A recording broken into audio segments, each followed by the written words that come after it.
Imagine the year 1944. The world is burning. Millions are dying in the largest conflict humanity has ever seen. Cities are reduced to ruins. Empires are collapsing. And in a quiet mountain resort in New Hampshire, 44 nations gather to make a choice that will reshape the global economy for the next 80 years. Most people have never heard of this meeting. Yet it explains why the dollar rules the world. It explains how America became the dominant financial power. And it helps explain why many people today feel poorer than their grandparents despite working harder than ever. In July 1944, inside a hotel called Bretton Woods, the most influential men on earth decided how money would function. Not just for their own countries, but for everyone, for generations. They designed a system that secured American dominance, bound other nations into dependence, and built a financial structure that still drains ordinary people today. This was not a conference about peace or freedom. It was about power. And the choices made during those 3 weeks shaped your entire economic life. Every dollar you earn, every price you pay, every debt you carry traces back to Bretton Woods. If you understand what happened in that room, you will understand why the system feels rigged. Because it is, and it was built that way from the beginning. Set the scene. July 1944. The Second World War still rages, but the outcome is clear. The Allies are winning. Nazi Germany will fall within a year. Japan will follow, and the leaders know it. While soldiers are still dying on beaches and in jungles, economists and diplomats are already planning the post-war world. The meeting takes place at the Mount Washington Hotel in Bretton Woods, New Hampshire. 730 delegates from 44 countries spend 3 weeks debating and negotiating the future of global finance. The official purpose is to prevent the economic chaos that led to the Great Depression and the war. The real purpose is to decide who controls money. America enters the room with a unique advantage. It is the only major economy not destroyed by bombing. Its industrial capacity is intact, and it holds most of the world's gold. America intends to win. Leading the American delegation is Harry Dexter White, a Treasury economist known for his sharp mind and total commitment to American supremacy. Across from him sits John Maynard Keynes, the most famous economist alive, representing Britain. Keynes arrives, knowing Britain is finished as a financial empire. The war has bankrupted it. London, once the center of global finance, is buried in debt. The pound sterling, ruler of trade for 2 centuries, is fading. Keynes proposes a neutral global currency not controlled by any single nation. He calls it the Bancor. Issued by a world central bank, it would settle trade for all countries. In theory, it is elegant. A currency owned by everyone and no one. But Harry Dexter White shuts it down immediately. America does not want neutrality. America wants an American system, and it has the leverage to impose it. By 1944, the United States holds roughly 2/3 of the world's monetary gold. Not because it mined it, but because during the war, nations paid America in gold for weapons, food, and supplies. Britain drained its reserves, buying American arms. France shipped gold to New York for protection. Even the Soviet Union paid in gold for trucks and tanks. Gold flowed west into vaults beneath Manhattan and inside Fort Knox. America did not just win the war militarily. It won it economically. At Bretton Woods, that gold became a weapon. The agreement was simple. The dollar becomes the world's reserve currency. All other currencies are fixed to the dollar. The dollar itself is fixed to gold at $35 per ounce. Foreign governments can redeem dollars for gold whenever they choose. That promise is the foundation. Other nations accept dollars because they believe each one is as good as gold. America pledges that every international dollar is backed by gold in Fort Knox. It sounds fair, it sounds stable, but it is a trap. Other nations must maintain discipline, balance budgets, and protect their currencies. America can print dollars knowing the world will accept them as gold. For 27 years, that is exactly what happens. Print and spend. Print and spend. The world needs dollars to trade, to rebuild, to buy oil, now priced only in dollars. The entire system runs on American currency. And America controls the press. 2 institutions born at Bretton Woods still dominate global finance today: the International Monetary Fund and the World Bank. The International Monetary Fund was created to manage the new currency order and make sure nations kept exchange rates stable and honored their debts. The World Bank was meant to finance reconstruction in war, damaged Europe, and support development in poorer countries. Both institutions were based in Washington, District of Columbia. Both were structured so that American voting power dominated. And over time, both became instruments of American foreign policy. If a nation wanted an IMF loan, it had to accept American conditions. Open domestic markets, reduce government spending, privatize state industries, allow foreign and especially American corporations to enter, refuse, and the result was isolation. No loans, no access to global capital, your currency would weaken, your economy would collapse, Eventually, desperation would force compliance. This was the quiet brilliance of Bretton Woods. America did not need to invade to control nations. It only needed to control their access to money. Britain resisted this vision. Keynes argued fiercely for a more balanced framework, but Britain had no leverage left. The war had shattered its economy. It owed the United States enormous sums. The empire was unraveling. India would gain independence in 1947. Much of Africa would follow. The pound sterling, once the backbone of world trade, was now just another struggling currency. Keynes left Bretton Woods exhausted and defeated. He died 2 years later in 1946, knowing the world he tried to shape had been remade in America's image. Other nations had little choice. Europe lay in ruins. Japan was under occupation. The Soviet Union was militarily strong but economically broken. China was consumed by civil war. Every country needed dollars to rebuild. The only way to get them was to sell goods to America or borrow from American banks. From the beginning, the system was tilted, but it was the only system available, so they accepted it.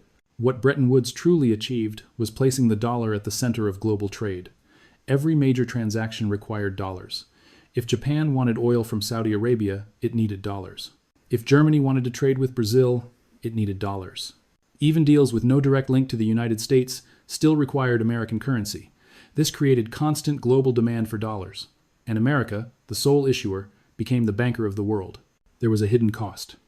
To supply enough dollars globally, America had to run trade deficits. It had to import more than it exported.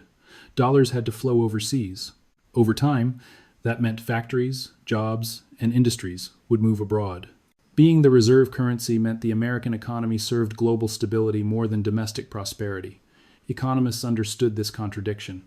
It later became known as the Triffin dilemma, identified by Robert Triffin in 1959. To provide dollars, America needed deficits. But endless deficits would eventually weaken confidence in the dollar. The system carried its own breaking point. In 1944, this concern seemed distant. America was dominant. The world needed dollars. Gold in Fort Knox appeared to guarantee their value. For a time, the system worked. Europe rebuilt, Japan recovered, trade expanded rapidly. The world entered a long economic boom. America benefited from nearly every exchange because nearly every exchange used dollars. Banks financed global growth. Corporations expanded everywhere. American influence spread across markets and culture. This became known as the American Century, built on the foundations laid at Bretton Woods. But the flaw remained. The United States printed more dollars than its gold reserves could support. In 1944, the balance was solid. By the 1960s, it was not. Other nations noticed. France moved first. President Charles de Gaulle examined the numbers and concluded the United States was abusing the system. Massive spending on the Vietnam War, social programs, and overseas bases was funded by printing dollars. Those dollars were meant to be backed by gold, but the gold was insufficient. In 1965, de Gaulle ordered the Bank of France to convert its dollars into gold. Ships crossed the Atlantic carrying bullion back to Paris. Other countries followed. Germany, Switzerland, and the Netherlands demanded gold as well. Gold began flowing out of Fort Knox. The United States faced a decision: either cut spending drastically or break the promise made at Bretton Woods. On August 15, 1971, President Richard Nixon chose to end the promise. He announced that the United States would no longer exchange dollars for gold. The gold window closed. The Bretton Woods system ended. The dollar became a fiat currency backed only by government credibility. This moment changed everything. For 27 years, the dollar functioned as gold because it was convertible to gold. After 1971, it relied entirely on trust. Trust that the United States would remain powerful, stable, and influential enough for the world to keep using its currency without any metal backing. And for half a century, that is exactly how it unfolded. By 1971, the entire global system rested on the dollar. Every central bank held dollar reserves. Every oil contract was written in dollars. Every international loan was issued in dollars. Walking away from the dollar meant walking away from global trade itself. So the world stayed locked inside the system even after the gold was gone, even after the promise had been quietly broken. But here is what that meant for you. Without gold backing, the government gained the ability to create unlimited money, and it used that power. Inflation surged. In the 1970s, prices doubled, savings were wiped out, wages stalled. The purchasing power of the dollar entered a long decline that has never stopped. Your grandfather bought a house in 1960 for $20,000. That same house now costs $400,000. Did the house improve? No. Did your income rise at the same rate? No. The currency simply lost value. That loss traces back to decisions finalized in August 1971, rooted in the system created at Bretton Woods. Let us be absolutely clear. In 1944, the average American worker earned around $2,000 per year. The median home cost roughly $5,000, about 2.5 times annual income. Today, median income is around $75,000, while the median home price exceeds $400,000, more than 5 times yearly earnings. Your grandparents could buy a home on one income in a few years. You cannot. Not because homes became better, but because money broke. And money broke because the Bretton Woods system was built to advantage the United States at everyone else's expense. When that system collapsed in 1971, it was rebuilt to benefit those who control money itself, not ordinary people. You were never included in the design. Here is what is rarely taught. Bretton Woods was not about stability or shared prosperity. It was about control. Control over trade, currencies, and entire economies. The men in that room in 1944 were unelected and mostly unknown, yet they decided whether nations could trade, whether currencies survived, and whether economies grew or failed. They structured the system to serve themselves. America gained reserve currency status. Wall Street financed the world. Everyone else became dependent. When the system finally cracked in 1971, it was not replaced with something fairer.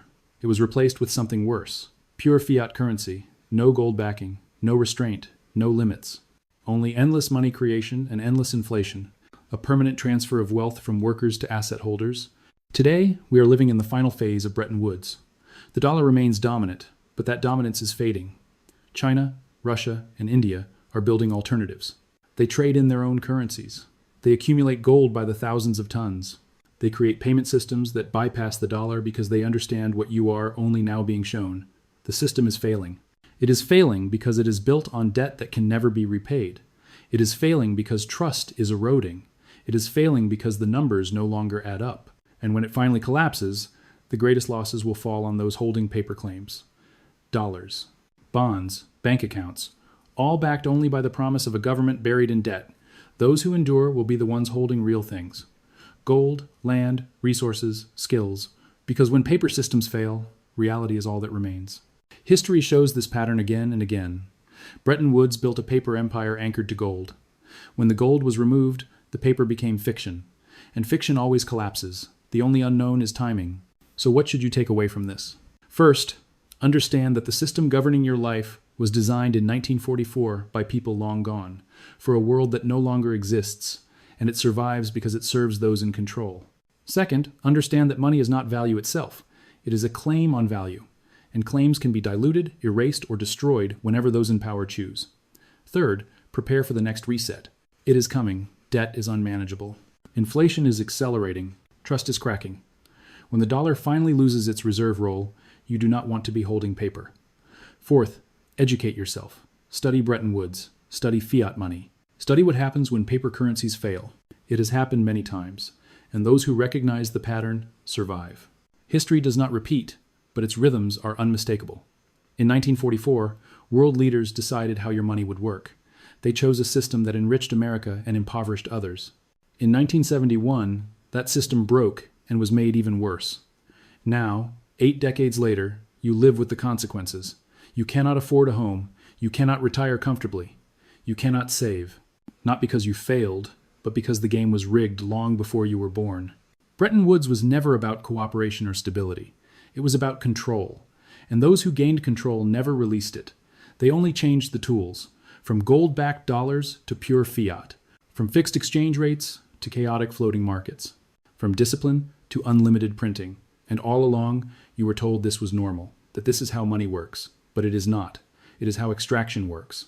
If this changed how you see the system, remember this. History already holds the answers. You just have to know where to look.